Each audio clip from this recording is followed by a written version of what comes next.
Vllaznia ka zgjedhur qetësinë dhe përqendrimin maksimal në prag të ndeshjes së radhës ndaj Teutës.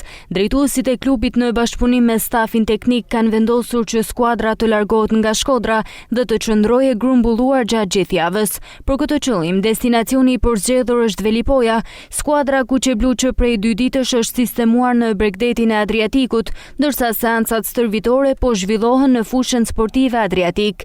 Edhe pse gjendja e fushës është ndikuar nga rreshjet e shiut, ajo vlerësohet si e pranueshme dhe aktualisht konsiderohet si një nga terrenet më të mira në zonën e Shkodrës. Vllaznia pritet të qëndrojë në Velipoj deri ditën e shtunë, kur do të marrë rrugën drejt Durrësit për përballjen me Teutën. Gjendja e futbollistëve paraqitet e mirë dhe në kampin shkodran bizotron besimi për vijimsinë e rezultateve pozitive.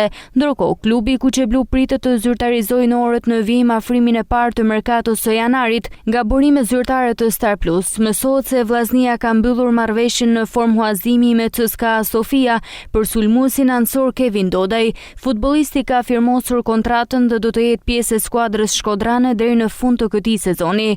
Rikthimi i Dodajt vjen në një moment të rëndësishëm për vllaznin, duke forcuar repartin ofensiv në fazën vendimtare të kampionatit. Sulmuesi pritet të vihet menjëherë në dispozicion të trajnerit Edi Martini, duke rritur alternativat dhe konkurrencën në sulm. Me këtë lëvizje, vllaznia konfirmon qartazi ambicjet e saj, duke qenë aktive në merkato dhe duke synuar vazhdimsi rezultatesh pozitive deri në fund të sezonit, me objektiva mallore, fitimin e titullit kampion dhe Kupës së Shqipërisë.